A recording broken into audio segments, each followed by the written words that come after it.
Oi, André, você já iniciou a aula? A gente tá vendo aqui os slides passando, mas não tá saindo nada pra gente, não. O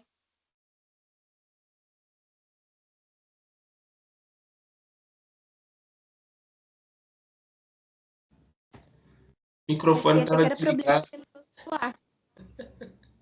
Tô falando sozinho aqui. Acabei de falar com a Fran, eu acho que o André já iniciou a aula e tá com o microfone desligado. Ai, Jesus. Vamos lá, vou voltar. Achei que o seu problema era aqui no meu celular, que eu falei, ué, que estranho. Tá saindo. Aqui, antes de duvidar do seu celular, acredito que seu professor tem muito mais problemas do que ele. Então, é mais fácil seu professor estar com problema do que o celular. Errado. Ai, ai. Tá aqui. Desculpa, gente, vou voltar então. Então, o coração, como a gente já viu antes, né, ele é uma bomba, ele vai diminuir, né, o volume interno dele, e essa redução do volume vai aumentar a pressão do líquido do nosso sangue dentro dele. E aí ele vai ter que jorrar, ele vai ter que sair dali, né, com esse aumento da pressão. Se não jorrar, ele vai estourar, vai criar uma força de tensão muito grande, né, e vai iria estourar ali. Então, esse líquido vaza pela aorta, né? Ou pelas artérias pulmonares. Pelas artérias. Essas artérias, elas apresentam uma certa elasticidade. Eu vou explicar isso um pouquinho à frente. E essa elasticidade das artérias faz com que elas mantenham uma pressão mesmo quando o coração relaxa. Então, o coração relaxou, aquela pressão que chegou nas artérias vai sendo mantida dentro das artérias por conta dessa elasticidade que elas possuem. Ah, essa pressão dentro das artérias, ela é influenciada por dois parâmetros: o débito cardíaco e a resistência periférica. A resistência periférica é a resistência aquela resistência que a gente já viu estudando, né? É aquela resistência que os vasos sanguíneos, que o tubo vai fazer em relação ao fluxo sanguíneo. Né? As paredes das artérias oferecem essa resistência. E o débito cardíaco é o volume sanguíneo que o coração bombeia por minuto, ou seja, é a taxa de fluxo, volume, litros por minuto, tá? Então é a taxa de fluxo, não é a velocidade do fluxo. Velocidade é a distância percorrida, né? A gente está falando da taxa, volume sanguíneo por minuto. Esse fluxo, esse débito cardíaco, reparem, por minuto, tá? Se a gente aumentar a frequência cardíaca, a gente vai aumentando o bombeamento do sangue, certo? Porque vai fazendo mais contração e relaxamento, contração e relaxamento. Isso é a frequência cardíaca. É quantas vezes o coração faz a sístole, que é a contração, e a diástole, que é o relaxamento. Se aumenta a frequência cardíaca, essa frequência fica mais rápida, então fica contraindo e relaxando, contrai, relaxa, contrai, relaxa, contrai, relaxa, contrai, relaxa, contrai, relaxa. Vai aumentar o volume de sangue expedido pelo coração?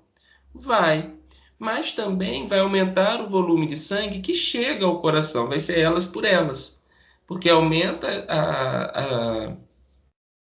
a quantidade de sístole, de contração, mas também aumenta a quantidade de sangue que chega na diástole. Tá? Então a gente vai ter aí elas por elas. Não vai ter basicamente o aumento de volume sanguíneo nos vasos, tá? Porque vai sendo reposto. Vai haver aí um aumento na velocidade, talvez, tá? Com que esse volume vai circulando.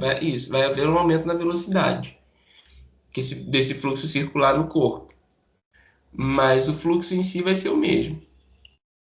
Então, se um coração tiver uma cavidade maior, ele vai ter um débito cardíaco maior. Ele vai conseguir jogar um volume sanguíneo na artéria maior. E a resistência periférica, né? Quanto maior o diâmetro do vaso, menor a resistência. Então, a aorta tem menor resistência do que os vasos capilares, por exemplo. E o comprimento também, né? Quanto maior o comprimento do vaso, maior a resistência que ele oferece. Relembrando aí, né? Agora o coração, ele tem 4 cavidades, 2 átrios, um direito e um esquerdo, e 2 ventrículos, também um direito e um esquerdo. No átrio direito, chega o sangue venoso, lembra? Vindo ali as artérias,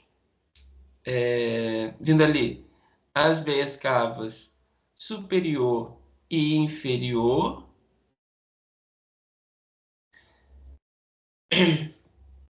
trazendo sangue pobre em oxigênio.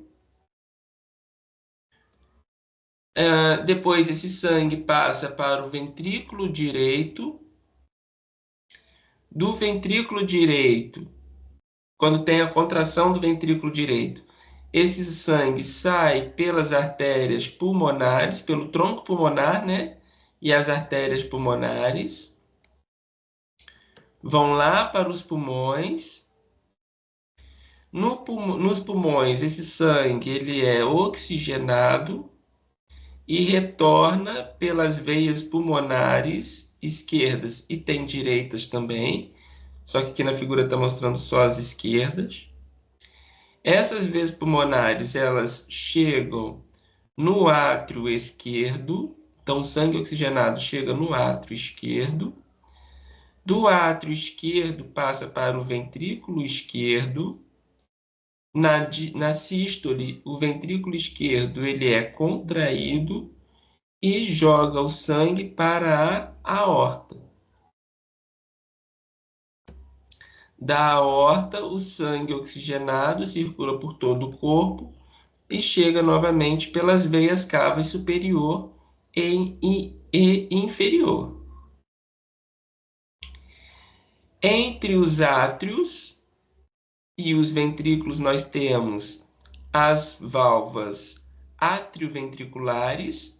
A atrioventricular esquerda nós chamamos de bicúspide ou mitral. E entre o átrio direito e o ventrículo direito, nós temos a válvula tricúspide. Essas válvulas elas controlam, né, a passagem do sangue entre os átrios e ventrículos. E tem as válvulas semilunares, que ficam no tronco pulmonar, que é a válvula semilunar pulmonar, e tem na aorta também, que está bem aqui atrás, que é a válvula aórtica, que controlam também a passagem de sangue dos ventrículos para esses vasos. Então, o ventrículo, ele, quando contraído, ele joga o sangue para fora do coração. Se for o sangue pobre em oxigênio, vai para o pulmão. Se for o sangue rico em oxigênio, vai para o restante do corpo pela veia aorta. E os átrios recebem sangue no coração. Se for o sangue pobre em oxigênio, recebe das veias cava superior e inferior. Se for o átrio esquerdo, recebe o sangue oxigenado vindo dos pulmões. Ok? Relembraram isso?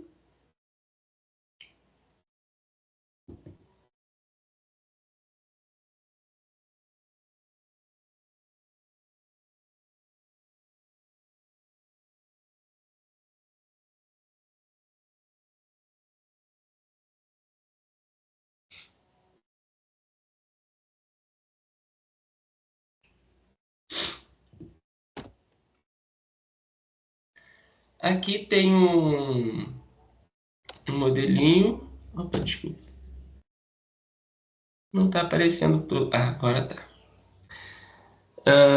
Mostrando essa comunicação, né, dos principais vasos com os vasos mais periféricos, só mostrando, né, que o sangue circula ali por todo o corpo e os capilares fazem as conexões entre as artérias e as veias. Então, o sangue ejetado do coração para o corpo, né, vem da aorta, passa para vasos mais periféricos, começa ali, né, pelo tronco bracocefálico, pela veia subclave esquerda, veia, veia melhor, artéria subclave esquerda, artéria subclave direita, artéria carótida comum direita e esquerda, artéria carótida interna e externa comum, interna e externa, e assim elas vão se ramificando para vasos de menores calibres, de menores diâmetros. A redução do diâmetro dos vasos é importante para ir mantendo a pressão. Lembra que se diminui a pressão, se diminui o diâmetro do vaso, também aumenta a pressão? Lembra? Então, diminuindo o diâmetro dos vasos, ó, a aorta sai com um diâmetro grande, vai diminuindo até chegar nos capilares, que são menores ainda, né? Então, isso vai diminuindo a pressão. Melhor, vai aumentando a pressão. Por que isso é importante, aumentando a pressão, diminuindo o tamanho dos vasos? Porque conforme o sangue vai circulando, vai aumentando a área de atrito, né? De resistência. Então a pressão tende a ir diminuindo, né? Então, diminuindo o calibre dos vasos é uma forma também de se aumentar aí a pressão nesses pequenos vasinhos aí. De toda forma, a pressão sempre vai ser menor, né? Nas artérias mais distantes do coração, assim como nas veias. Então, a aorta vai passando aqui, né? Esse é o sentido do sangue, mostrando aí nas setinhas.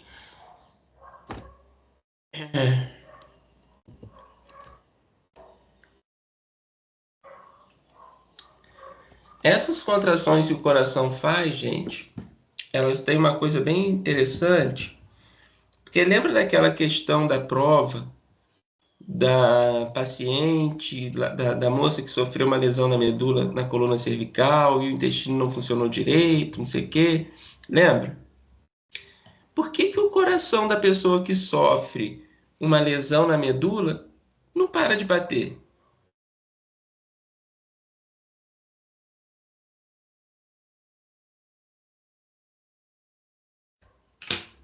O intestino pode parar de funcionar direito.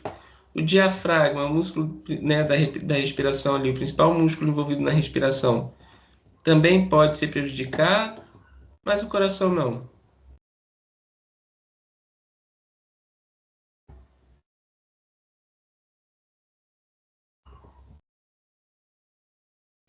Se for afetado, é muito pouco, tá?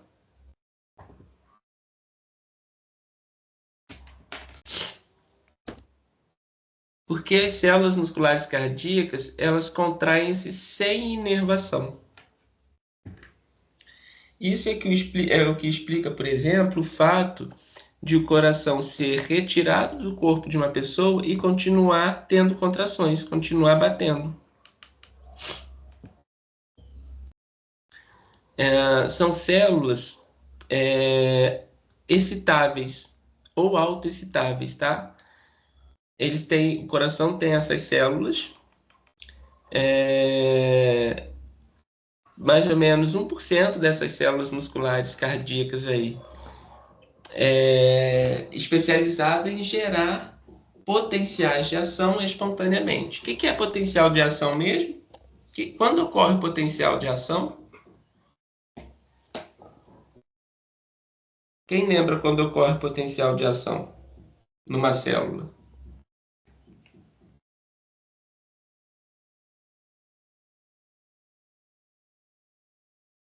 Quando entra sódio na célula? Quando entra sódio na célula, quando ocorre a despolarização.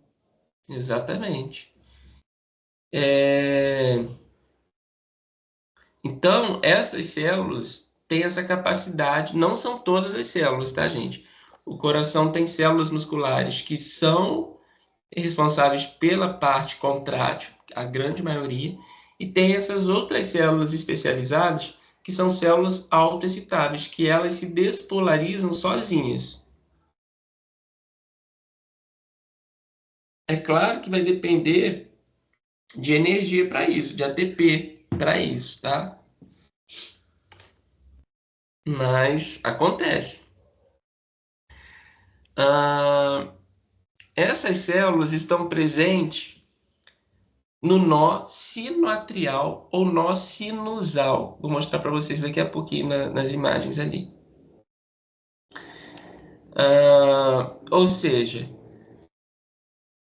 elas não dependem de um sinal externo vindo do sistema nervoso, transmitido pela medula espinhal, daquele impulso elétrico contínuo até chegar ao coração. Por isso que essas pessoas que têm lesão na medula, o coração continua batendo, tá? Mantendo o fluxo sanguíneo ali.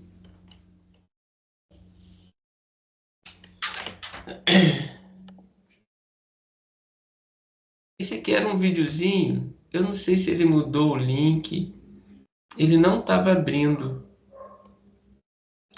que mostra o coração de um, se eu não me engano, de um rato, fazendo a contração, mesmo sendo removido. Depois a gente pode até procurar, depois vocês procurem também um videozinho sobre isso, tá? O coração continua batendo. Então, a gente tem aqui, ó, sistema elétrico do coração. O nó sinoatrial é aqui, ó. Ele fica aqui. Aí tem uma rede de neurônios que comunicam esse nó sinoatrial com o nó atrioventricular e com as células chamadas células de Purkinje, que ficam aqui embaixo no ápice do coração. Aqui é o ápice do coração, essa pontinha aqui, ó, tá? Então, as células do nó sinoatrial, elas se autodespolarizam. Elas entram em potencial de ação por conta própria. E aí, esse potencial de ação vai sendo transmitido aos átrios, tá? Por esses feixes aqui de neurônios. Aí passa pelo nó atrioventricular, que fica aqui entre o átrio direito e o ventrículo direito. Desse nó atrioventricular, os impulsos seguem para a célula de Purkinje, que fica aqui no ápice. Do ápice do coração, o estímulo vem do ápice para a parte superior do coração. Tá? Então, o impulso ele segue, ó, do nó sinoatrial, passa para o nó atrioventricular, passa para as células de Purkinje. Das células de Purkinje, o estímulo é mandado ao longo dos ventrículos. E conforme essa despolarização vai acontecendo, a contração também vai acontecendo. Então, a gente tem a contração acontecendo primeiro nos átrios, por conta do nó sinoatrial, ó, ele manda os impulsos para o átrio esquerdo e átrio direito. Então, a primeira parte que contrai são os átrios. Depois dos átrios, esses impulsos chegam ao ápice do coração, e do ápice a contração começa a acontecer do ápice para a parte superior dos ventrículos. Deixa eu ligar minha câmera aqui.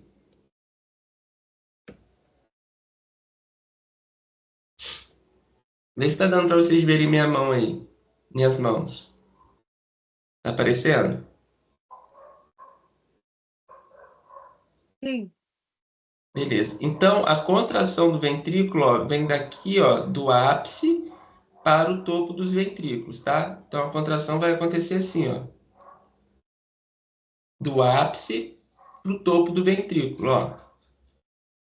É esse tipo de contração que vai direcionar o sangue para a aorta e para as artérias pulmonares, porque a contração vem de baixo para cima, empurrando o sangue para cima. Olha que coisa interessante. Até isso, né? Acontece. Aí vamos supor que a pessoa tenha algum problema nesses nós. O nó sinoatrial, ele é o principal, tá? Ele é o que mais faz a despolarização espontânea. Mas o nó atrioventricular e as células de Purkinje também podem fazer essa despolarização espontânea. Então, numa deficiência no nó sinoatrial em gerar esses estímulos suficientemente, o nó atrioventricular pode compensar esses estímulos daqui para frente, fazendo uma despolarização maior ou um potencial de ação maior. Se o nó se tiver um problema no nó sinoatrial, no nó atrioventricular, as células de Purkinje também podem compensar um pouco essa deficiência, mas não de forma tão efetiva, tá? Então o coração vai ficar com um batimento muito fraquinho. Elas não regulam a frequência cardíaca. Elas regulam a contração do coração, tá? Mas não a frequência cardíaca. Outra coisa,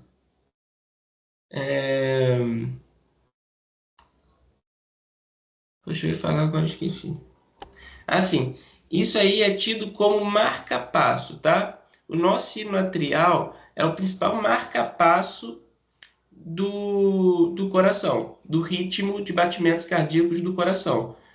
Quando a gente faz implante do marca-passo, né? Quando a gente faz o implante do marca-passo, é para deixar ajustada essa condução aí. O marca-passo, ele vai dar um choquinho no nó sinoatrial, e aí ele vai disparar os estímulos quando o nó sinoatrial não funciona. E aí a pessoa com marca-passo vai tendo esses impulsos, o marca-passo controla, né, o espaço de tempo desses impulsos e o coração vai tendo seu ritmo controlado. Então isso aqui são os marca-passos. Tem os marca-passos atriais e o marca-passo ventricular. Os marca-passos ventriculares e os marca-passos atriais.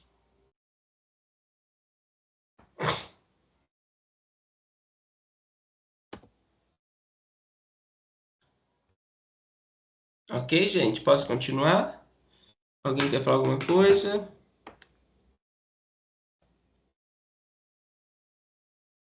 Lá, qualquer coisa a gente volta. Eita. Some esse negocinho daí de cima. Como é que eu faço para sumir esse negócio aí? Sumiu. Então aí tem um esqueminha dessa sequência aí de despolarização que ocorre, né? Foi o que eu mostrei para vocês na outra figura. Então a gente tem aqui, ó, o nó sinoatrial. Aí a gente chama de via internodais. Por que internodais? Tem o nó sinoatrial e tem o nó atrioventricular. Essas aqui são as vias de neurônios internodais. Aqui a gente tem o nó atrioventricular. Aqui embaixo as células de Purkinje, né, que são neurônios também, fibras de Purkinje, ou células de Purkinje. Aqui a gente tem o fascículo atrioventricular, fascículo atrioventricular. E É isso mesmo, células de Purkinje aqui. Então, ó, primeiro, o nó sinoatrial se despolariza.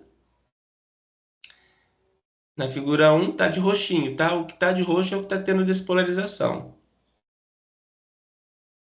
A atividade elétrica vai rapidamente para o nó atrioventricular pelas vias internodais. Então, o nó atrioventricular está aqui.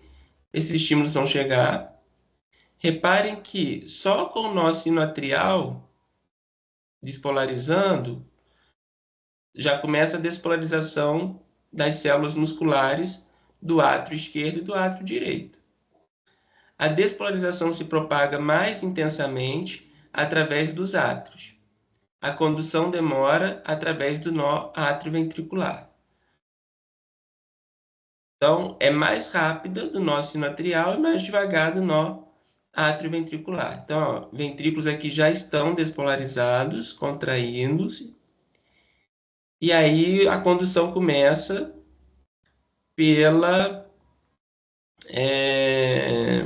pelo fascículo atrioventricular. A despolarização move-se rapidamente ao sistema de condução ventricular para o ápice do coração. Aí a condução vai para o ápice do coração. Depois, a despolarização espalha-se para cima a partir do ápice. Foi aquilo que eu representei com a minha mão. E aí a contração vai acontecendo de baixo para cima, conforme vai acontecendo a despolarização. Repare que quando ocorre a despolarização dos ventrículos, os átrios já estão repolarizados. Ó. Os átrios já estão em repouso novamente. Não estão roxinhos.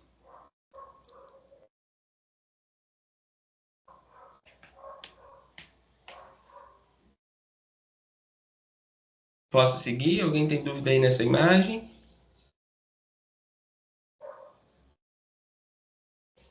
Vamos seguir. Aí está falando um pouquinho aí do nó atrioventricular das células de Purkinje.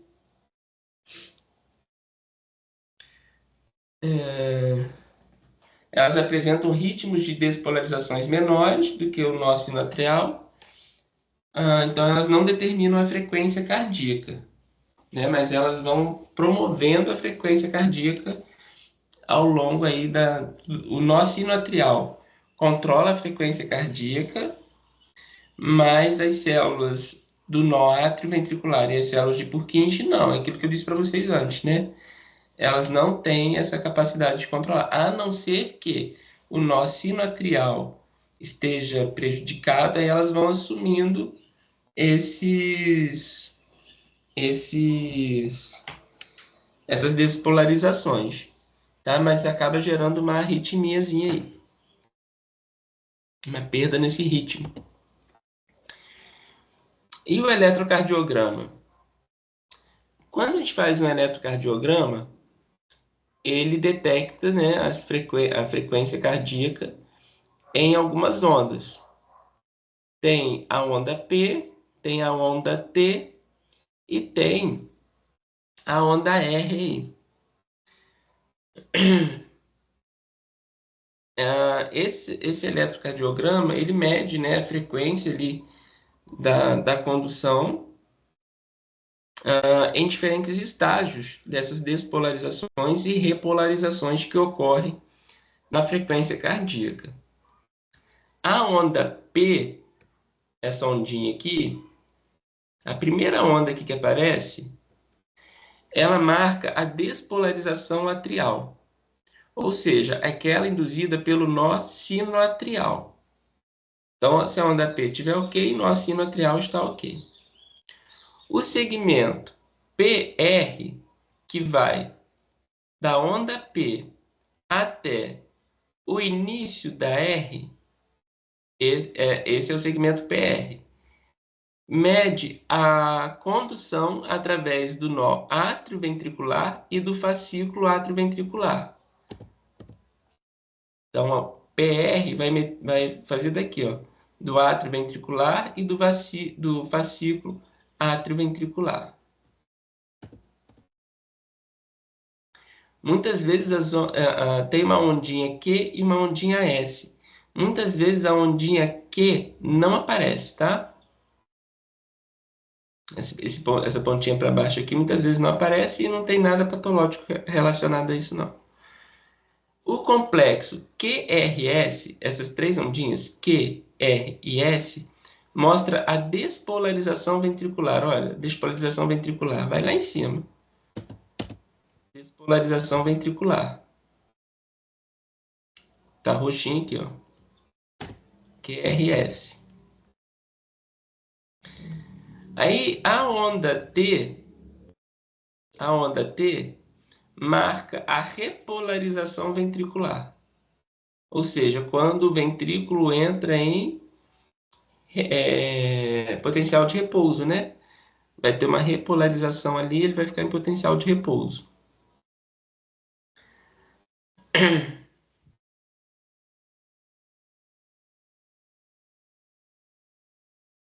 Uma frequência cardíaca é quando pega aqui, ó, do início da onda P até a outra onda P. Ou, para ficar mais fácil, a gente mensura de R a R.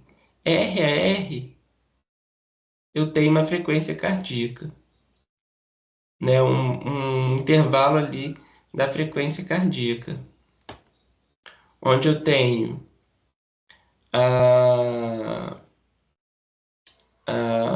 despolarização ventricular, teve o relaxamento ventricular e teve outra contração ventricular. Então, aqui eu tive uma frequência cardíaca. Quer dizer, uma frequência não, né? Eu tive um batimento cardíaco. E a frequência cardíaca, o que é? É a quantidade desses intervalos no tempo. Cada 25 milímetros do papel milimetrado marca 1 segundo de ciclo cardíaco, tá? Acontecendo aí. Por isso que o eletrocardiograma é em papel milimetrado.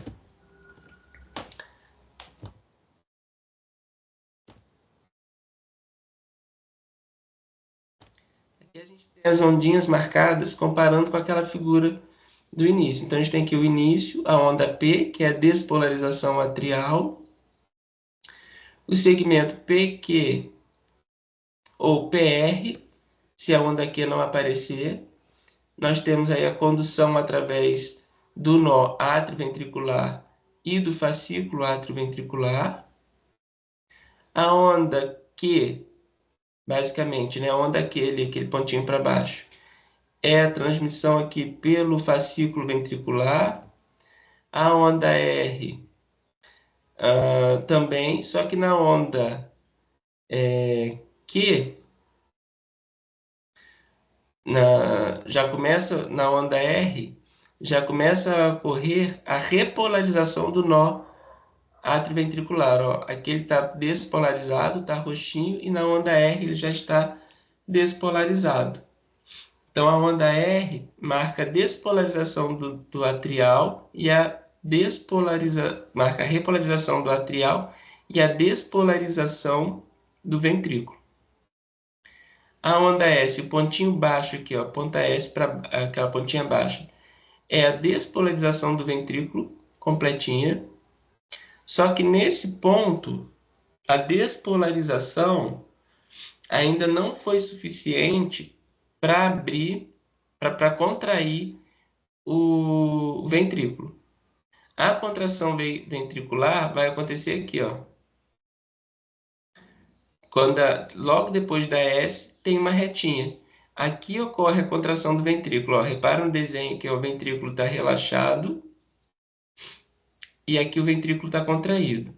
Reparem aqui, ó, o átrio está contraído, ó, ele está para baixo, essa parede dele, e aqui o átrio já está relaxado. Ó. Então, quando ocorre a contração ventricular, os átrios já estão relaxados. Ó. Depois tem o relaxamento, a repolarização, desculpa, a repolarização do ventrículo, que é o início aqui da onda T, e quando ele está totalmente repolarizado em repouso, nós temos o final, a linha T concluída. Aí tanto o ventrículo quanto o átrio estão relaxados, em potencial de repouso. Aí os dois em potencial de repouso iniciam outro batimento cardíaco, com a indução do nó sinoatrial, fazendo a despolarização dos átrios, e assim segue tudo novamente.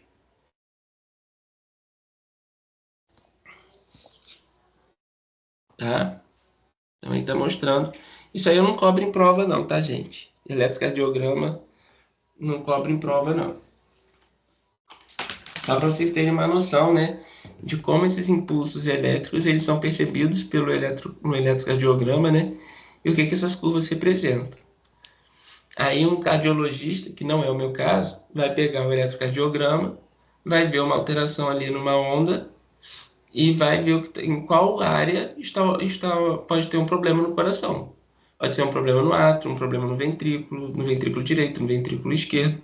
Pelo eletrocardiograma, o cardiologista consegue identificar onde é que está esse problema aí na condução ou na contração do músculo cardíaco.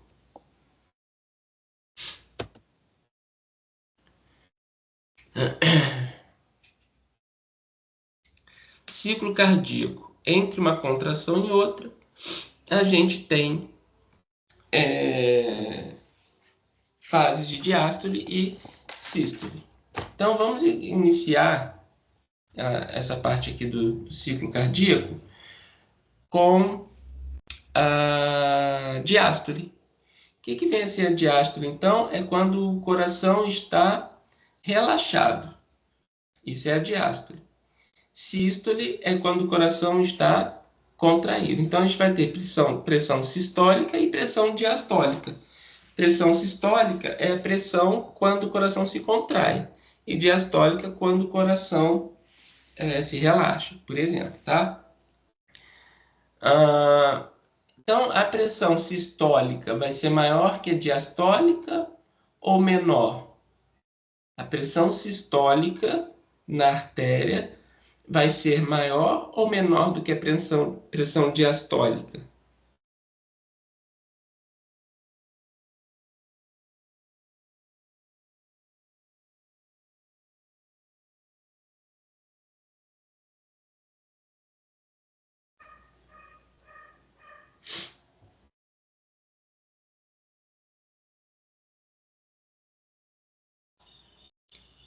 Sístole é quando o coração contrai. Isso aumenta ou diminui a pressão na artéria? Aumenta? Aumenta. Então, a pressão sistólica é maior do que a pressão diastólica.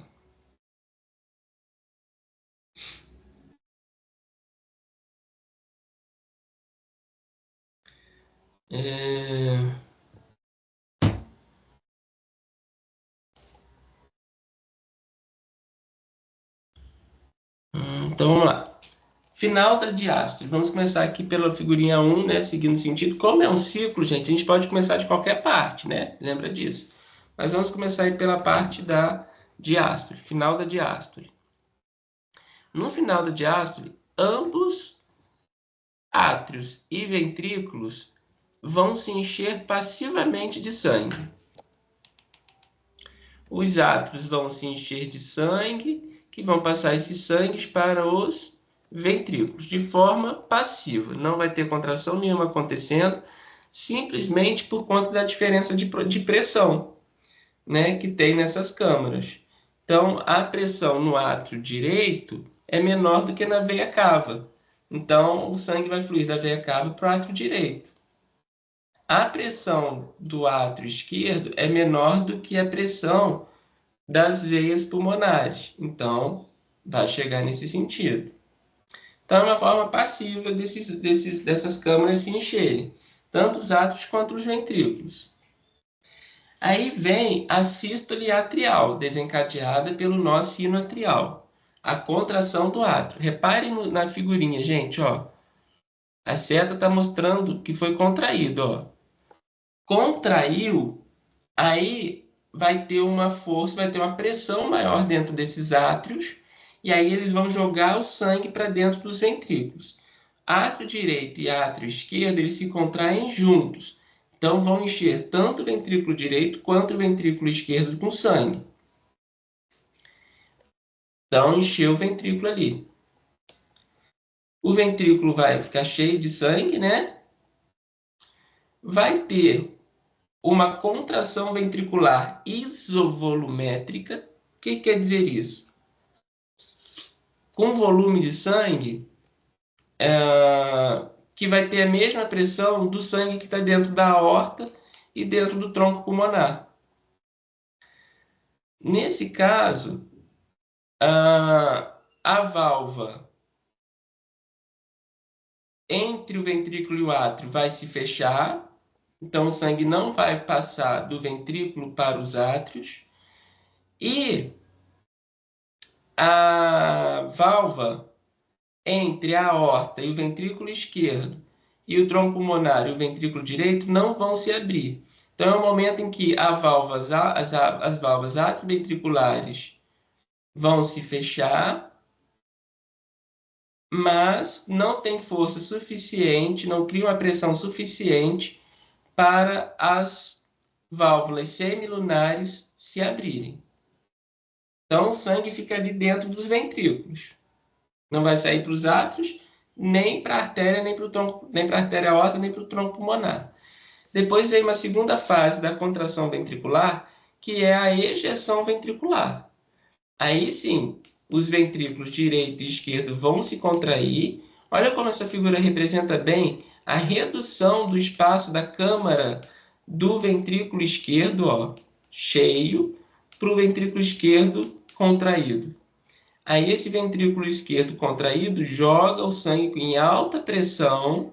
Daí lembra, as paredes musculares aqui, ó, do ventrículo esquerdo são mais espessas que a do ventrículo direito. Joga com maior pressão para a aorta e também tem a contração do ventrículo direito jogando para o tronco pulmonar. Aí é a ejeção ventricular. Nesse ponto, a pressão aumenta, fica maior dentro dos ventrículos, e isso faz com que as válvulas semilunares que ainda estavam fechadas se abram. Aí o sangue começa a passar. Tá? Teve essa contração, ele relaxa, tem um relaxamento ventricular isovolumétrico. O que quer dizer isso? Vão ficar na mesma pressão, aí o sangue vai chegar pelos átrios, mas não vão passar para os ventrículos, porque a pressão que está dentro do ventrículo não é suficiente para abrir as válvulas bicúspides e tricúspides. Então o sangue não vai passar para o ventrículo ainda. Só quando tiver no final da diástole, do relaxamento total, é que o sangue vai passar pelas válvulas atrioventriculares. Tá? Então, esse é um ciclo de contrações que acontece. Primeiro tem a contração dos ventrículos, depois dos átrios, desculpa, contração primeiro dos átrios, e depois as contrações dos ventrículos. Lembrando que os átrios recebem o sangue no coração e os ventrículos lançam o sangue do coração.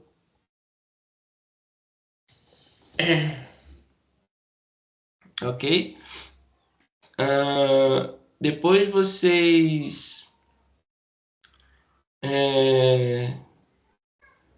deem um print dessa imagem aí, para depois tentarem descrever o que acontece em cada etapa.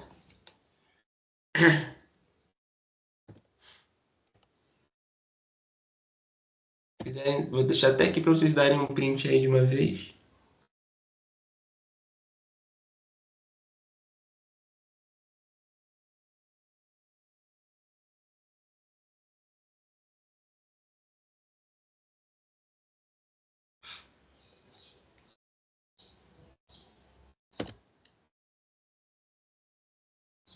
E a frequência cardíaca, né? A frequência cardíaca, o coração não depende do sistema nervoso para fazer a contração, mas depende do sistema nervoso para controlar a frequência cardíaca.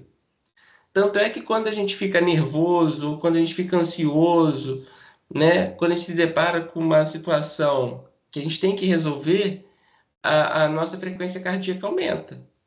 E quando a gente está relaxado, numa praia, tranquilo, numa cachoeira, sem se preocupar com prova, com trabalho, com estudo, aí o nosso batimento cardíaco fica levinho, né, devagarinho, quando a gente está meditando, né? Isso são controles do sistema nervoso autônomo, simpático e parasimpático. O sistema nervoso autônomo parasimpático é aquele que está relacionado a deixar o nosso corpo pronto para o momento de digestão dos alimentos, então diminui aí o nosso ritmo, nossas atividades físicas, diminui a frequência cardíaca, né? E o controle simpático é aquele que é acionado na reação de fuga ou luta, né? Quando a gente se depara com alguma situação estressante e ele vai aumentar a frequência cardíaca. O controle parasimpático, ele é induzido pelo neurotransmissor acetilcolina.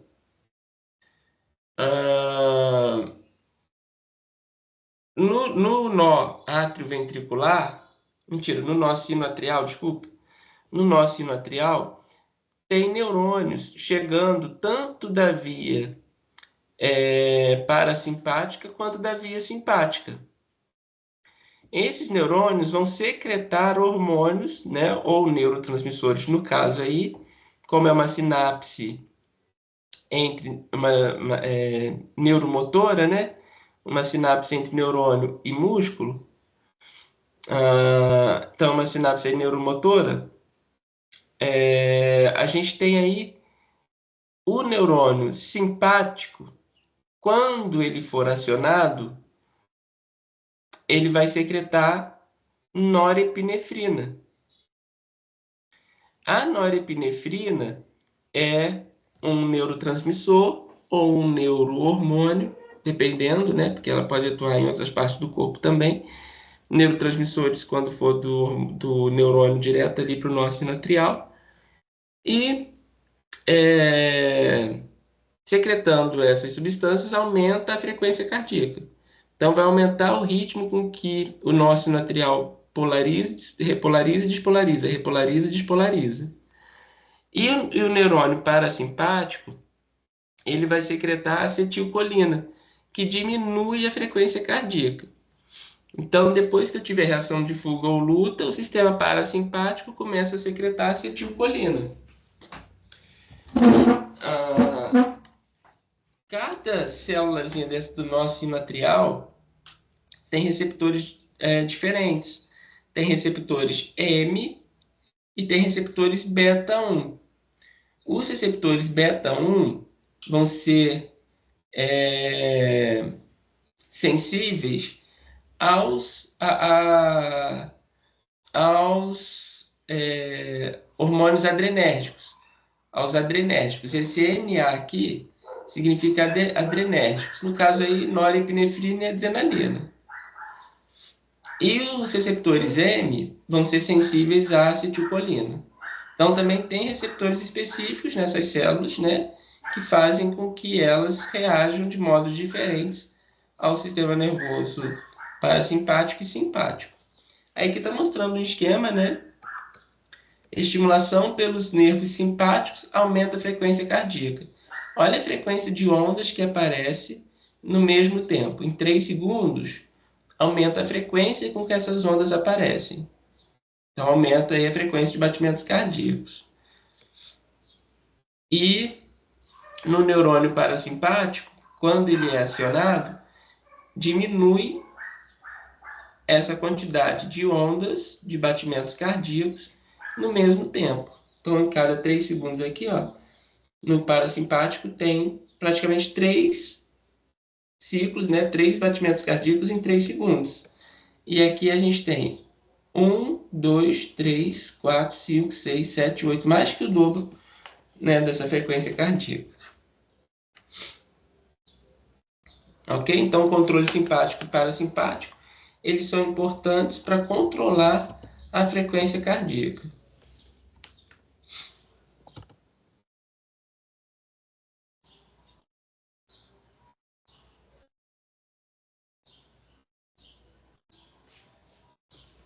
Como que isso funciona? Ó, neurônios parasimpáticos.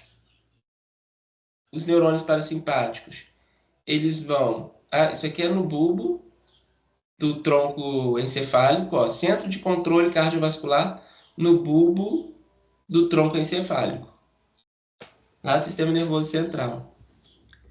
Eles vão induzir os neurônios parasimpáticos, né? Se for numa situação que o parasimpático for atuar, tá, gente? A secretarem acetilcolina, que é o ACH. Essa acetilcolina vai se ligar a receptores muscarínicos, que são aqueles receptores M, das células autoexcitáveis. Que células autoexcitáveis? Aquelas células do nó sinoatrial. Essas células excitáveis vão fazer o efluxo de potássio e o influxo de cálcio. Quando sai o potássio, o que acontece com a membrana da célula? Ela vai ser despolarizada ou repolarizada? Quando o potássio sai? Repolarizado? Repolarizada. Então, repare que aumenta a saída de potássio e fluxo é saída, tá? Aumenta a saída de potássio. Então, vai aumentar a repolarização. As células, então, se hiperpolarizam e diminui a taxa de despolarização. Com isso, a frequência cardíaca diminui. Porque toda a contração do coração e dos nossos músculos esqueléticos também dependem dessa despolarização. Se diminui a despolarização, diminui a frequência cardíaca. E os neurônios simpáticos? Quando a gente está naquela reação de fuga ou luta, os hormônios neurosimpáticos vão estimular a produção dos hormônios adrenérgicos, noradrenalina, ou norepinefrina, né? E a adrenalina ou epinefrina. Aí essa noradrenalina vai se ligar a receptores beta-1 das células autoexcitáveis. Quais células são essas autoexcitáveis? Do nó sinoatrial. Só que esses receptores, quando eles são acionados, eles promovem a abertura dos canais de sódio, fazendo com que o sódio entre na célula, ó, influxo de sódio. Quando tem influxo de sódio, o que acontece? Despolarização ou repolarização?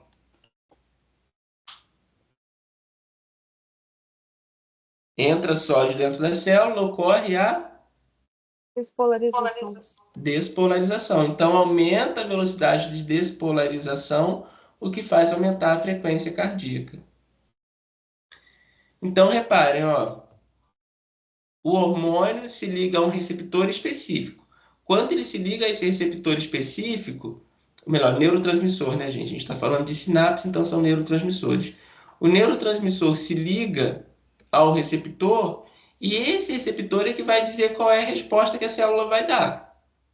Por exemplo, os receptores M da acetilcolina induzem a saída de potássio. Já os receptores beta-1 da noradrenalina, o influxo de sódio. E aí a gente tem respostas diferentes na frequência cardíaca. Um aumenta e o outro diminui. Tá vendo por que a gente estudar despolarização e repolarização foi tão importante? Que a gente vai ver isso aí direto.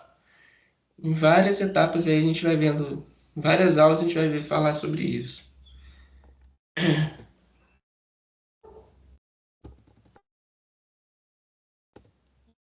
Vou ver quantos slides ainda tinham. Falta pouco agora. Agora é mais rápido, porque a gente precisa compreender um pouquinho menos Agora vamos falar um pouquinho dos vasos. Os vasos têm diferenças entre eles, anatômicas, né, e histológicas. Por exemplo, uma artéria. Uma artéria, olha o percentual, tá, gente? Esse gráfico aqui de barras, ele mostra as proporções, né, o percentual que tem de endotélio, tecido elástico, músculo liso e tecido fibroso em cada um desses tipos de vasos aí. Aqui mostra o diâmetro, a espessura média da parede.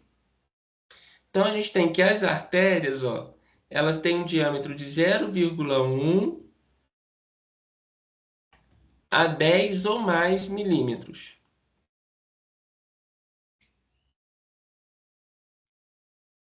Isso a gente está falando de artérias periféricas, porque se for a aorta, né, tem mais de 1 centímetro de diâmetro.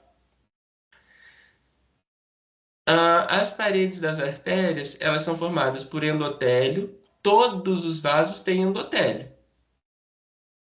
Todos os vasos têm endotélio. O que é o endotélio? O endotélio é o tecido epitelial do vaso. São células bem justapostas. É um epitélio simples, não é estratificado, então é uma camada de células que forra o vaso. Todas elas têm endotélio.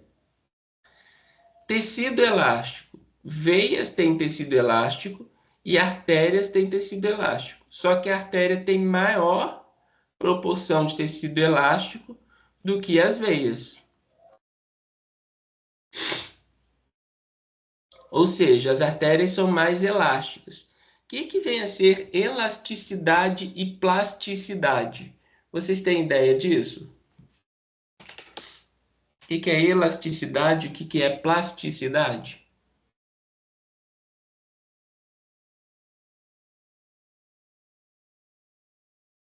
Elasticidade é quando eu faço uma força sobre um determinado corpo, esse corpo tem a sua forma alterada, mas assim que eu removo aquela forma, ele volta rapidamente para sua forma inicial. Isso é elasticidade. E plasticidade? Eu faço a força sobre um material, ele muda a sua forma, e quando eu removo aquela força, ele não retoma a sua forma original rapidamente. Então, por exemplo, eu estou passando embaixo de uma árvore. Acabou de chover. Está passando eu e um amigo embaixo de uma árvore. Aí eu vou e puxo o galho da árvore e solto. A árvore está molhada. O galho vai ficar indo e voltando, né? Vai voltar para sua estrutura inicial. E nisso, a elasticidade vai fazendo com que aquela água seja dispersa. Aí eu sacaneio meu amigo e molho ele. Isso é a elasticidade. O galho volta à sua forma normal, sua forma natural, quando eu solto. Agora, quando tem uma enchente, né, num córrego, e aí quando a água baixa, você vê aquele mato todo caído na beira do córrego. Isso é plasticidade. O córrego, né, exerceu uma força sobre a folha daquele mato e aquela folha não voltou ao normal depois que a água passou. Vai voltar? Vai, mas vai levar um tempo. Então, aquela folha é plástica em relação ao galho da árvore. Isso quer dizer que as artérias são mais elásticas do que as veias. E ambas são mais elásticas do que arteríolas, capilares e vênulas, porque eles não apresentam tecido elástico, que é esse azulzinho aqui que está sendo representado mais grossinho, mais interno aqui. Isso é importante porque a artéria, por conta dessa elasticidade, ela recebe uma pressão alta. Com essa pressão alta, ela expande E quando, mesmo o coração, quando ele se repolariza, né? Quando os ventrículos se repolarizam e voltam ao seu estado de repouso, de diástole, aquela elasticidade faz com que a artéria volte para o seu diâmetro original.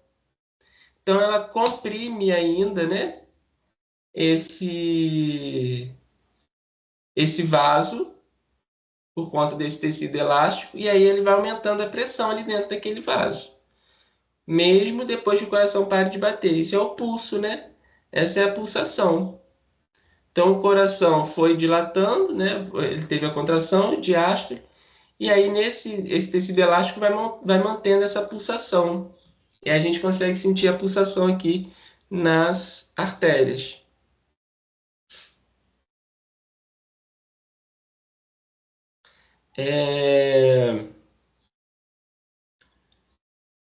Reparem que os capilares só têm tecido epitelial. Isso é importante porque é aqui que ocorrem as trocas de nutrientes, né? Entre o sangue e os tecidos, e os outros tecidos. Porque aí não tem essas camadas extras, e aí os nutrientes passam facilmente entre uma célula e outra, ou por dentro da célula, melhor dizendo, por dentro das células. Entre uma célula e outra vai ter o exudato, né? O que não é legal.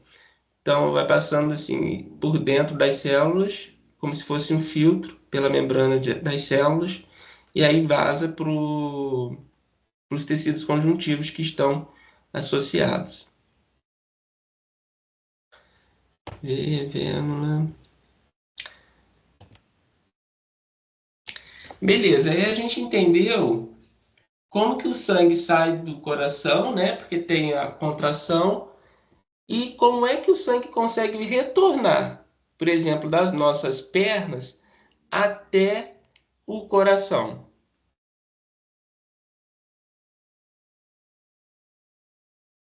Bem, aí tem algumas explicações. A primeira explicação é porque a diferença de pressão ainda é maior, né, da perna para o coração. E como segue uma diferença de pressão, ela vai subir, mesmo contra a força da gravidade. Além disso, a gente conta com ajudas extras, que são as válvulas venosas, tá? Que a gente tem na perna, tem no braço.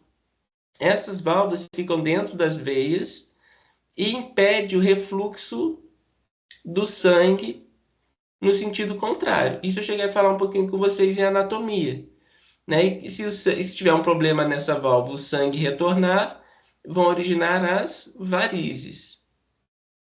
Além dessas válvulas que não deixam o sangue retornar de cima para baixo, a gente conta com músculos esqueléticos que auxiliam o bombeamento do sangue para o coração, comprimindo essas veias. Por exemplo, quando nós estamos caminhando, a contração do músculo gastrocnêmio sobre a veia safena, por exemplo, vai fazer com que esse fluxo seja bombeado para cima.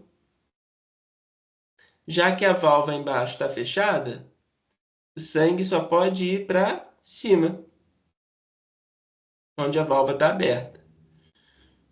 Tá? Então, a contração do músculo gastrocnêmio, por exemplo, é importante para fazer o retorno venoso dos membros inferiores para o coração. Nos membros superiores, nós temos os próprios movimentos das mãos. Quando a gente faz aquele movimento de abrir e fechar as mãos, né, que doadores de sangue fazem, é isso aqui que está fazendo. A gente está fazendo a contração dos músculos do braço e do antebraço, né, e também das mãos, fazendo aquele sangue retornar no sentido do coração. Aí nós colocamos um torniquete, né, um garrote no braço do paciente para represar aquele sangue, não deixar aquele fluxo todo ir para o coração, porque a gente precisa encher a bolsa de sangue. Então aí o sangue fica represado naquele garrote e retorna pela bolsa de sangue. Por isso que a gente usa o garrote para coleta sanguínea, porque a gente vai colher o sangue vindo no sentido do coração. Além desses músculos esqueléticos, nós temos também a bomba respiratória. A bomba musculoesquelética, principalmente aí com o músculo da panturrilha, que é o gastrocnêmio, né? A gente tem também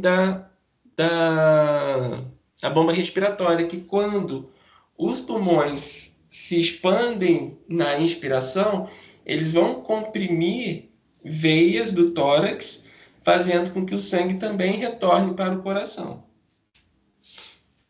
passando também pelas válvulas dessas veias.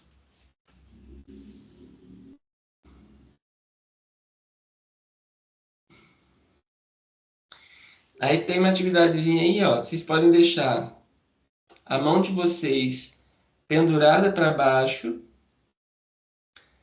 abre e fecha o punho para ver o efeito da contração muscular sobre a distensão das veias. Aí vocês vão ver que a veia vai aumentar de volume. Mão para baixo, abre e fecha a mão, mexe o punho e vocês vão vendo a veia de vocês incharem aí, né? Aumentando o volume para dentro da veia. E lógico, né? Se aumenta o volume para dentro da veia, vai fazer ela subir até o coração. O fluxo subir até o coração.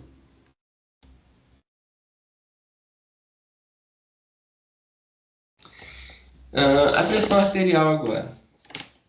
Então a gente tem a gente tem a circulação sistêmica, né, que é a circulação para o corpo todo, tem a circulação pulmonar, a gente afere a pressão arterial pela pressão na circulação sistêmica, né? E aí a maior pressão ocorre na aorta, como eu já disse antes para vocês, e resulta da pressão gerada pela contração do ventrículo esquerdo.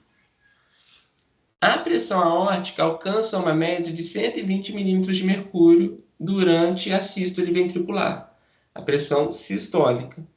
A pressão de contração na aorta chega a mais ou menos a 120 milímetros de mercúrio. O que a gente chama de 12, né? 12 centímetros cúbico, não, 12 centímetros de mercúrio na pressão sistólica. E na sístole, ou melhor, na diástole, cai para 80 milímetros de mercúrio. Então, quando está relaxada, a pressão na aorta cai para 80 milímetros de mercúrio. Nós não conseguimos medir isso na aorta, mas nós medimos isso na artéria braquial, que é aquela artéria que passa. Nós medimos isso na artéria braquial, que é a artéria que passa na parte mais medial aqui, ó, da articulação do cotovelo. Vocês podem sentir a pulsação aí na artéria de vocês. Coloquem 2 dedos, usem os 2 dedos, o segundo e o terceiro dedo, pressiona bem e vocês vão sentir a pulsação da artéria braquial.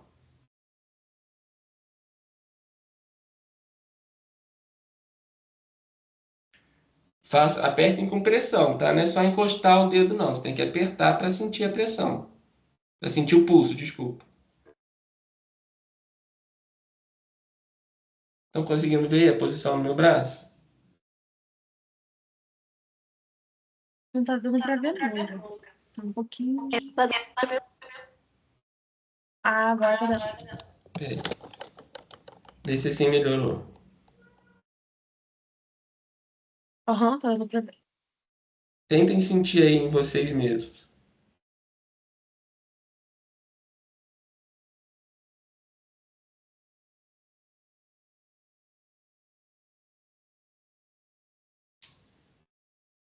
Agora funcionou. Conseguiu sentir? Mas eu consegui sentir. Consegui também. Show. Então, é nesse ponto que a gente tem que colocar o estetoscópio para ouvir a pulsação, quando a gente afere a pressão, tá?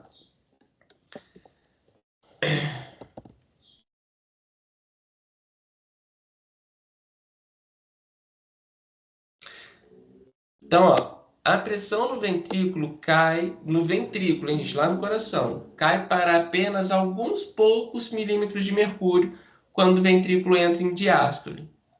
Mas a pressão diastólica nas grandes artérias permanece relativamente alta, por conta daquela elasticidade que as artérias apresentam. Então, se ela sofre uma pressão, depois ela devolve aquela pressão quando retorna ao seu estágio normal. Tá? Então, ela dilata quando recebe a pressão e depois ela devolve aquela pressão quando ela volta para o seu estágio normal. Então, a artéria vai mantendo essa pressão mesmo quando o coração está em diástole. É aquilo que eu disse para vocês no slide anterior. E como que a gente afere a pressão? A gente coloca, posiciona, né? Eu esqueci o nome dessa partezinha do estetoscópio. Depois, se alguém puder me lembrar, agora esqueci mesmo. A gente coloca o estetoscópio aqui, essa partezinha, justamente sobre a artéria braquial. Ó. Então, primeiro eu tenho que achar a artéria braquial do paciente para posicionar o estetoscópio naquela posição. Aí eu prendo o manguito do espectro do esfigmomanômetro. Esfigmomanômetro é o equipamento que a gente usa para aferir a pressão arterial. Aí a gente prende o manguito no braço do paciente, a gente bombeia, infla o manguito, bombeando aqui, aí ele vai aumentar de volume e vai comprimir essa artéria braquial do paciente. Ó. Então, eu coloquei uma pressão no manguito maior do que 120 milímetros de mercúrio. Ó. Olha o sinalzinho onde está. Bem maior que 120 milímetros de mercúrio. Por que eu tenho que passar de 120 milímetros de mercúrio? Porque 120 milímetros de mercúrio é a pressão normal da aorta. Se eu quero saber se a pessoa está com pressão alta, uma hipertensão, eu tenho que fazer essa aferição a partir de uma pressão maior. Então, eu vou comprimir esse manguito até uma pressão superior a 120 milímetros de mercúrio. Normalmente, a gente vai a 210, 220 milímetros de mercúrio, porque tem gente que está com pressão 21, pressão 22, né? Então, a gente extrapola bastante isso. Aí, quando o manguito está inflado, nessa pressão, ele bloqueia a passagem de sangue pela artéria braquial. Aí eu lá já com o estetoscópio nas orelhas, bem posicionado, eu vou abrindo a válvula do insuflador aqui, ó. E aí o manguito ele vai esvaziando. Ou seja, ele vai diminuindo a pressão. Aí quando a pressão chega mais ou menos, isso é uma pressão normal, tá? Entre 80 e 120 milímetros de mercúrio, eu começo a escutar os sons do fluxo pulsátil da artéria que estava comprimida. Quando a artéria estava comprimida, eu não escuto nenhum som. Quando eu libero a passagem do fluxo sanguíneo, eu começo a escutar o som. Aí eu marco. Escutei aquele som. Passando é a pressão diastólica. É a pressão sistólica, desculpa. É a pressão sistólica. Escutei aquele som passando, é a pressão sistólica. Aí, quando eu abro completamente, quando eu permito a passagem completa do sangue, que não tem mais obstrução nenhuma na artéria, o fluxo sanguíneo ele é silencioso. Não vai mais gerar os sons que estavam gerando pelo fluxo sanguíneo aqui batendo na artéria e passando. O fluxo sanguíneo vai ser silencioso. Tá? Não vai estar mais comprimida. Aí é a pressão diastólica. Quando eu paro de ouvir aqueles sons, é a pressão diastólica. Na verdade, é um muda o som, tá? Quando a gente afere a pressão aí. Normalmente a gente faz essa atividade como uma atividade prática. Se fosse uma aula presencial, nós faríamos uma atividade prática de aferição de pressão arterial. Tá? Mas nesse caso aí a gente não... É uma aula online. Tem vídeos na internet ensinando a aferir a pressão. Uma coisa interessante também é que no manômetro, a gente observa oscilações quando ocorrem esses momentos. Então, o manômetro ele começa o ponteiro do manômetro começa a oscilar tanto nesse momento da pressão da abertura da artéria, que a gente mede a pressão sistólica, ele dá uma osciladinha, quanto quando a artéria é totalmente aberta e a gente tem a pressão diastólica. E o ponteiro também dá outra tremidinha. Tá? Isso também ajuda visualmente a gente a aferir a pressão quando nós não estamos conseguindo ouvir bem. Às vezes a gente está num ambiente poluído, com muita gente falando, muita gritaria, né? E a gente não consegue ouvir bem os batimentos pelo esteto. Não é o correto a se fazer, tá? O correto é pela ausculta, mas isso já dá um sinal para a gente também. Ajuda a gente também a ter uma noção. E é legal porque você está de olho no manômetro e também olhando e também ouvindo no esteto, né? Porque você tem que saber exatamente qual foi o momento que parou, começou o som e parou o som. Então você tem que estar de olho no manômetro. Aí você escuta o som, o ponteiro mexe, vibra, né? Dá aquela oscilada. Parou de ouvir o som, ele também dá aquela oscilada. Você consegue acompanhar. Ô, André, Oi. o nome aí do negócio, eu não sei qual dos dois que você estava perguntando, mas eu acho que é ou campana ou diafragma. Essa partezinha do esteto aqui. É, Obrigado, aí Campan. porque eu acho que a menor é porque tem uns estetos que eles são duplos, né? Ah, é Aí verdade. eu acho que a maior é a campana e o menorzinho é o diafragma, se eu não me engano. Ah, verdade, tem mesmo duas partes. Então, campana, né? Essa partezinha aqui. Beleza. Obrigado, Stefano. Eu acho que é isso. Tá, brigadão. Mas já deu uma luz pra gente, eu nem lembrava nada disso. Porque eu falo só esfigmomanômetro, esfigmomanômetro, esfigmomanômetro. A gente leva um tempão para decorar esse nome, né? Esfigmomanômetro. Esqueço até do estetoscópio.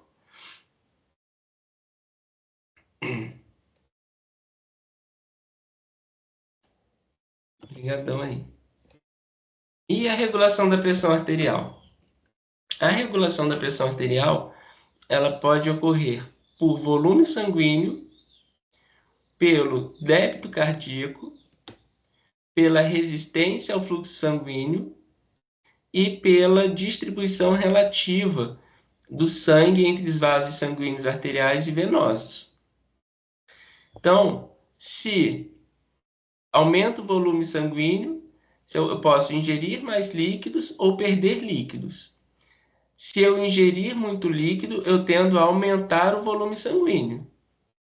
Se eu perder muitos líquidos, eu diminuo o volume sanguíneo. Diminuir o volume sanguíneo, pode ser regulada pelos rins, pode ser até por sangria, né? Em determinados casos faz uma sangria, diminui o volume de sangue, fazendo uma coleta numa bolsa de doação sanguínea, aí diminui o volume sanguíneo do paciente. E se eu ingerir muito líquido, eu tendo a aumentar o volume sanguíneo. É claro, se o meu rim não compensar produzindo muita urina, né, gente? Efetividade do coração como bomba, débito cardíaco.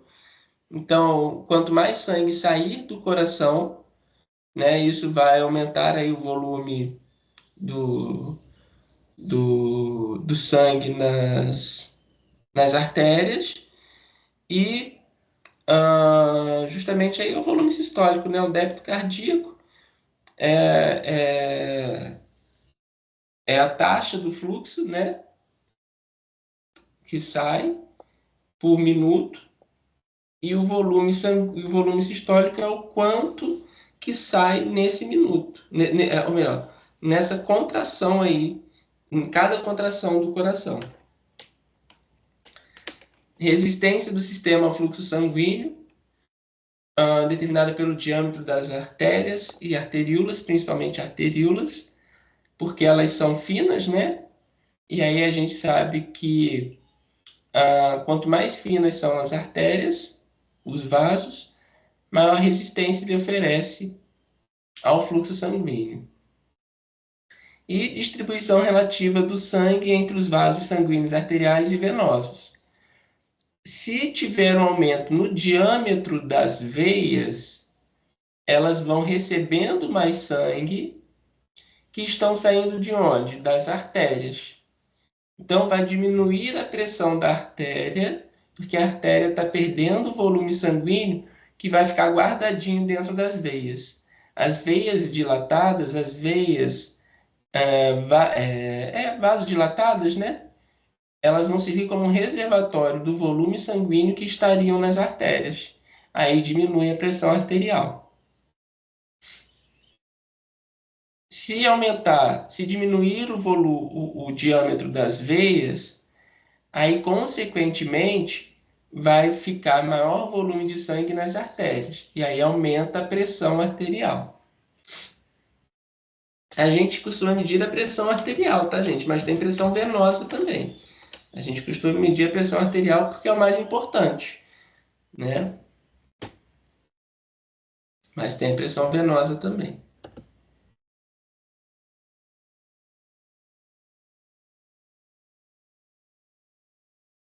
Compensação ao aumento do volume sanguíneo. Então, teve um aumento do volume sanguíneo. O que aumentou o volume? Aumenta o volume sanguíneo e aumenta a pressão, certo? Ó, aumenta a pressão sanguínea, que desencadeia uma resposta rápida pelo sistema circulatório e uma resposta lenta pelos rins. Uma compensação dessa pressão alta pelo sistema circulatório é vasodilatação, que vai aumentar o calibre, né, dos vasos, o diâmetro dos vasos diminuindo a pressão. Repare que não vai aumentar o volume de sangue, tá, gente? Não vai aumentar a quantidade de sangue, vai fazer uma vasodilatação. Só vai aumentar o tamanho do vaso. E diminuição do débito cardíaco, ou seja, da frequência cardíaca, né, também. E aí a gente tem uma redução da pressão arterial. Se for uma forma lenta, aumenta a excreção de líquidos na urina, o que diminui o volume sanguíneo, aquilo que a gente falou no início da aula, o que vai diminuir também a pressão arterial. Então, aumenta, né, o tamanho do vaso, o diâmetro do vaso, a vasodilatação, e diminui o débito cardíaco, e o outro vai diminuir o volume sanguíneo. Tanto aumentar o vaso quanto diminuir o volume sanguíneo vão fazer a pressão arterial baixar. Isso acontece toda hora, gente, porque toda hora a nossa pressão pode estar um pouquinho mais alta e a gente tem que normalizar, manter na homeostase. Se estiver baixando muito, vamos fazer alguma coisa para aumentar. É toda hora isso no nosso dia a dia. Quem sofre de hipertensão ou hipotensão é que perde esse controle. Quando a pressão aumenta, não consegue diminuir, ou quando a pressão está baixa, não consegue aumentar. Quem tem a pressão normal, aumenta a pressão, logo ela é controlada para baixo, feedback negativo. Se diminui a pressão, ela é compensada para aumentar a pressão. Isso no nosso dia a dia, toda hora está acontecendo. Tá? Fatores que aumentam e fatores que diminuem a pressão, mantendo a pressão arterial controlada.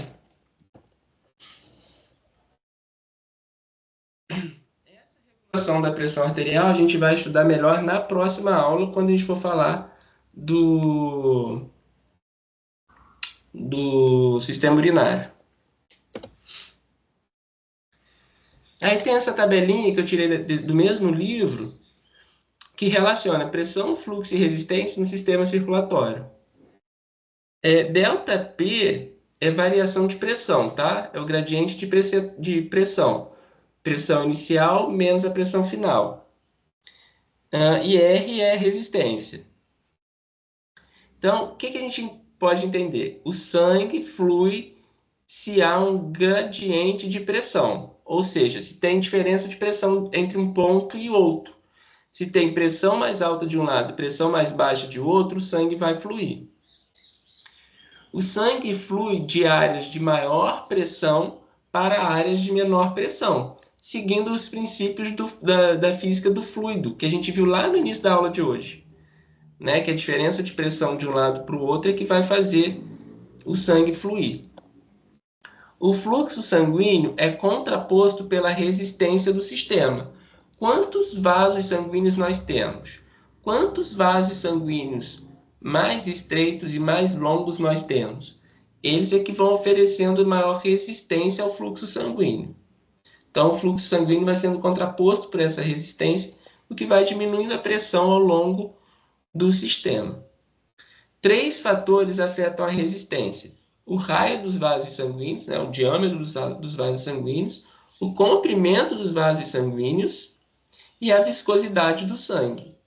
Ora, se eu tenho um sangue com hematócrito muito alto, ou seja, aquela porcentagem de células em relação à parte líquida muito alta, eu tenho uma viscosidade maior. Se eu tenho um sangue lipêmico, um sangue com muita gordura, eu tenho uma viscosidade do sangue maior. Então, isso também vai afetar ali essas resistências e, lógico, né, o fluxo sanguíneo. O fluxo é geralmente expresso em litros ou mililitros por minuto. Dependendo do que a gente quer trabalhar, né, o ciclo de um batimento cardíaco, né, por um minuto, normalmente é litros, mas se for por um vaso ou outro é ml. A velocidade do fluxo é, em geral, expressa em centímetros por minuto ou milímetros por segundo. A gente quase não usa a velocidade do fluxo na fisiologia aqui, né? O determinante principal da velocidade de fluxo, quando a taxa de fluxo é constante, é a área de secção transversal total dos vasos. É o que a gente viu numa figurinha que parecia uma garrafa, que a gente tinha uma área de 12 centímetros quadrados e uma área de 1 centímetro quadrado. Né? Então, quando essa secção transversal tiver uma área maior, a velocidade é menor. E quando tiver menor, a velocidade é maior. Isso está lá na figurinha que a gente viu no início da aula. Nessa figurinha aqui, ó.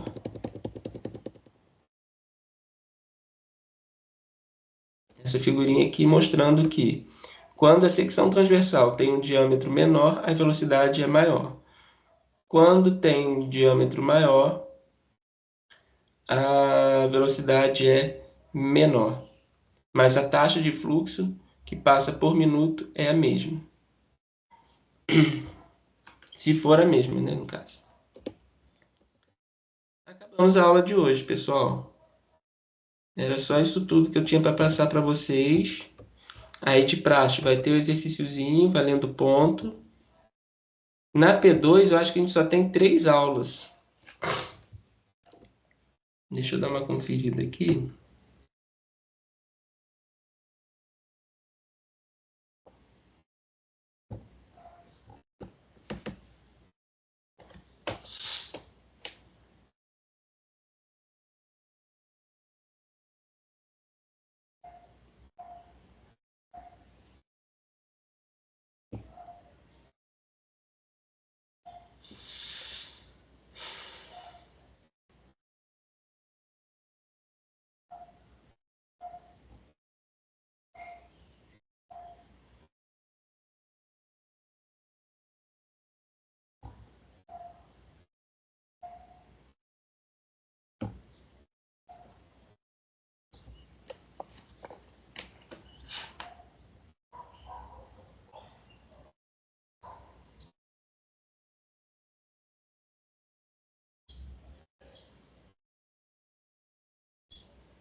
Tem que desligar a câmera para funcionar mais rápido.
isso mesmo, a gente vai ter a aula de hoje, biofísica dos fluidos. Eu falaria de controle de pressão arterial hoje, mas eu preferi deixar para... Ah, não, tá ao contrário, ó. Ao contrário. A gente vai falar de respiração, depois a gente vai falar de sistema urinário, controlando a pressão arterial. São 3 aulas só para P2, ó. Então vai dar 0,6, 0,7 aí. 0,6666666 pontos cada atividade que vocês fizerem. E vai ser bem rapidinho, hein? Já temos P2.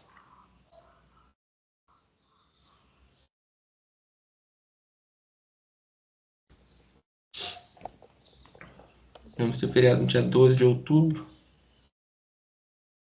Um feriado para cada prova. Isso aí. Então semana que vem...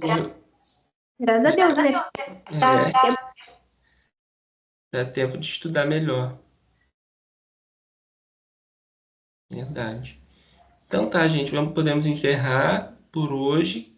Aí eu vou disponibilizar lá a atividadezinha para vocês. Para semana que vem a gente iniciar a aula corrigindo.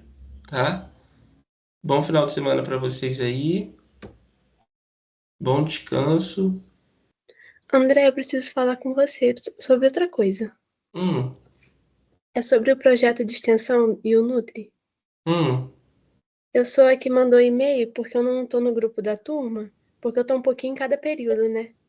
Aí eu não recebi a mensagem no WhatsApp que você mandou, pediu para representante mandar pra gente responder o formulário. Aí eu respondi o formulário que você me mandou pelo e-mail. Só que eu não sei se chegou. Chegou sim, chegou sim.